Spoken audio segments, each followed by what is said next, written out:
여러분은 예수 그리스도께서 인류의 모든 문제를 해결했다고 믿으십니까? 제가 지난주에 이 질문 여러분한테 했습니다. 예수 그리스도께서는 여러분의 모든 문제를 해결하셨습니다. 그런데 이런 질문을 받을 때마다 여러분 안에서 반문이 생기죠. 아니, 예수 그리스도가 인류의 모든 문제를 해결하셨다는데 왜 세상은 이렇게 전쟁이 있고 살인이 있고 그야말로 온갖 거짓과 부패와 음란함과 이루 말할 수 없는 협잡이 있냐? 그런 질문하실 법하잖아요.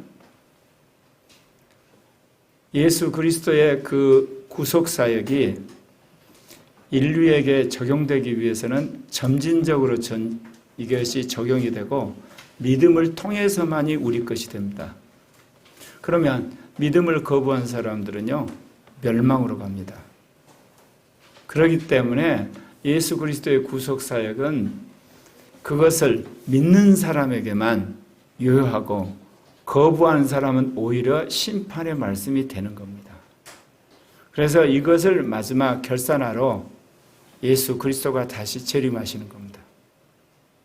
온 누리 가운데 당신의 이 복음이 전파되었을 때 믿는 사람에게는 영생, 거부한 사람은 멸망을 선고하기 위해서 오시는 겁니다. 그런데 이 예수 그리스도의 구속을 내가 믿는데 나에게도 사실은 믿음으로 해결된 문제가 있고 여전히 해결되지 않는 문제가 있잖아요. 그거는 또 뭐냐 이거죠. 믿음에는 세 가지 시제가 있어서 그래요. 과거가 된 문제는 믿음으로 이미 해결이 됐어요. 그런데 현재 우리가 부딪히는 문제는 믿음 안에서 해결되어 가고 있어요. 미래에서 오는 문제는 믿음 안에서 우리가 기다리는 겁니다. 그러니까 믿음에 세 시제가 있어서 그래요.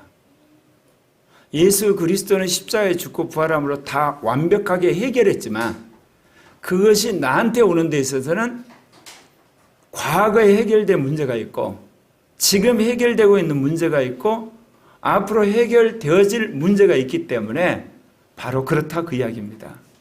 그래서 지난 시간에는 과거가 된 문제에 대해서 말씀드렸고 오늘은 현재 부딪히는 문제에 대해서 말씀드리려고 합니다. 요한일서 5장 13절에 보면 내가 하나님의 아들의 이름을 믿는 너에게 이것을 쓰는 것은 너희로 하여금 너희에게 영생이 있음을 알게 하려 함이라. 여러분, 예수를 믿는 사람들에게는 이미 영생이 들어와 있습니다. 그렇기 때문에 크리스찬 그럼 뭐냐? 예수를 믿음으로 영원한 생명을 가진 자, 거듭난 사람, 하늘나라 어린 양의 생명책에 기록된 사람, 하나님의 자녀가 된 사람, 여러 가지 호칭으로 불러집니다. 그는 이미 믿음을 가지고 있습니다. 그 믿음이라는 게 뭐죠? 예수님이 나를 위해 십자가에 죽고 부활했다고 하는 복음의 믿음입니다. 이걸 크리스찬이라고 그럽니다. 그런데 우리가 이 크리스찬이 이미 돼버렸습니다. 그건 과거에 이루어진 겁니다. 그런데 오늘 우리는 크리스찬으로서 믿음으로 살아야만 되는 것입니다. 그래서 첫 번째 말씀이 뭐냐? 그리스도를 믿는 자는 하나님의 말씀을 믿음으로 역사를 일으킨다. 여기서 믿음이 두 가지가 있다는 거 아시겠죠? 네. 예수 그리스도를 믿는 자라고 하는 그 믿음이 있고요. 이 땅에 살면서 지금 믿음으로 살아야 되는 그 믿음이 있습니다. 두 개는 구분되지만 분리되지는 않습니다. 예수 그리스도를 믿음으로 나는 믿는 자가 됐어요. 크리스찬이 됐어요. 그렇다면 오늘 나는 믿음으로 살으셔야 됩니다. 그래서 오늘 여러분은 오늘 주일예배에 오신 겁니다. 믿음으로 사는 삶의 방편 중에 하나가 주일성수입니다. 하나님 앞에 또 헌금하는 겁니다. 거짓말하지 않는 겁니다. 그리고 기도하는 겁니다. 성경 읽는 겁니다. 그것이 믿음 안에서 하나씩 하나씩 믿음이 성장할수록 추가되는 것이죠. 그러므로 우리는 예수 그리스도를 믿음으로 이제 믿는 자가 됐는데 그렇다면 우리가 삶 속에서 어떻게 믿음의 삶을 살 것이냐, 믿음으로 역사를 이끌어낼 것이냐, 그러면 말씀을 들으셔야 됩니다. 그래서 로마서 10장 17절에 그 이야기 합니다. 함께 읽을까요? 그러므로 믿음은 들음에서 나며 들음은 그리스도의 말씀으로 말미암았느니라. 수많은 사람들이 착각을 해요. 여러분, 행한다고 믿음이 자라는 게 아니에요. 믿음이 자라니까 행하는 거예요. 성령의 은사를 체험한다고 믿음이 자라는 게 아니에요. 믿음이 있으니까 성령의 역사를 일으키는 거예요. 믿음은 그럼 뭐로 만들어지느냐? 믿음은 말씀 안에서 만들어지는 거예요. 그러니까 여러분이 믿음을 키우려면 끊임없이 말씀을 들으셔야 됩니다. 오늘도 여러분이 말씀을 들으러 오신 겁니다. 그런데 여기 와서 여러분이 그냥 소리만 듣고 가면 믿음은 자라지 않습니다. 정보만 많아질 뿐입니다. 그러면 여러분 이 말씀을 들을 때 여러분 인간의 말이 아니라 하나님의 말씀으로 들을 때 비로소 그것이 여러분에게 믿음으로 천착되게 된다 그 이야기입니다. 여러분 오순절날 성령의 역사를 경험하고 나서 베드로 요한이 주어진 시간마다 이제 예루살렘 성전에 가서 기도하러 올라가는데 그 미문이라는 곳에 안진뱅이가 앉아 있었습니다. 그가 지나가는 사람에게 늘 구걸하듯이 베드로고 요한에게 또 구걸을 그런 양으로 쳐다봤을 때 베드로와 요한이 뭐라고 이야기합니까? 금과 은은 내게 없지만 내게 있는 것을 너에게 준다 그랬습니다. 그러면서 나사렛 예수 그리스도의 이름으로 일어나 걸으라. 그랬을 때 그 안진뱅이가 일어나 걸음으로 뛰고 찬양함으로 하나님께 영광을 돌린 사건이 있습니다. 아무리 현대의학이 발달했지만 안진뱅이를 어떻게 펴서 그 사람이 정상적으로 걷고 뛰게 할 수 있습니까? 하나님의 말씀을 믿음으로 말미암아 그 말씀이 그 사람을 낫게 한 것입니다. 오늘 이 시대에 하나님께서 우리에게 요구하는 것은 바로 하나님의 말씀을 믿는 믿음을 요구하는 겁니다. 한국 교회가 왜 이렇게 돼버렸냐?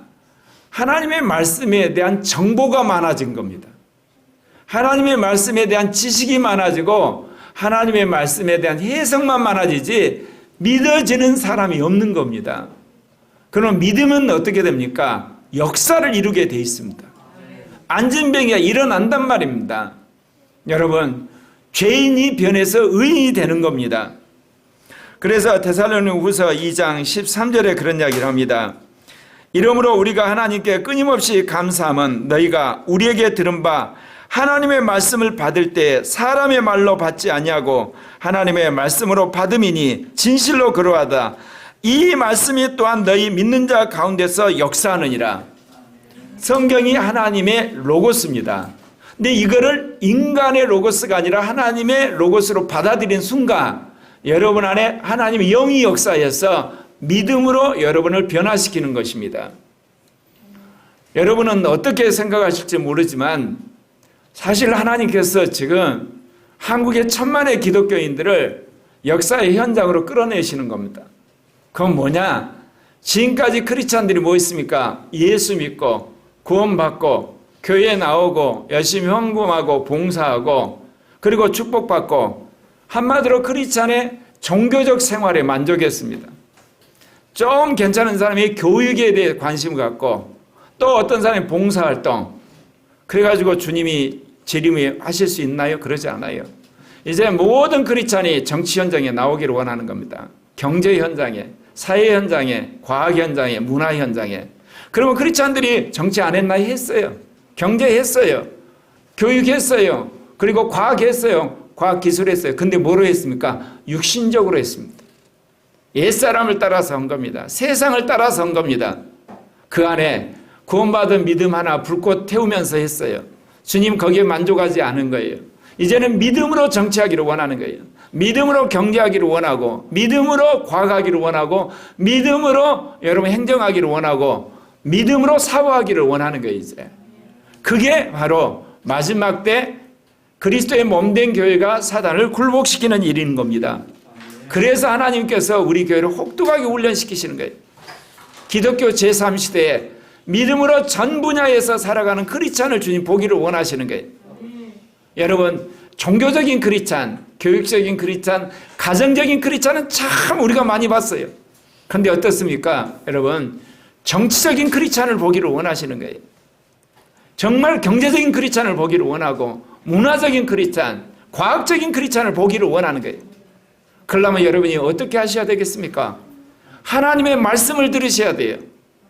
근데 여러분이 삶의 현장에 가면 하나님의 말씀을 안 듣습니다. 세상의 방식에 따라 세상의 윤리와 세상이 가지고 온 도덕과 세상의 철학과 이념에 따라 삽니다. 그런데 어떻게 하나님 믿음의 역사가 일어납니까? 그런 의미에서 우리가 우리 자신의 삶의 현장에서 성경 말씀을 듣고 성령의 말씀을 듣고 양심이 여러분이 주는 말씀을 듣는 여러분이 되시기를 바랍니다. 그래야 할 때 이 나라가 새로워지고 하나님의 놀라운 역사가 일어나리라 믿습니다. 사실 여러분 어떻게 생각하십니까?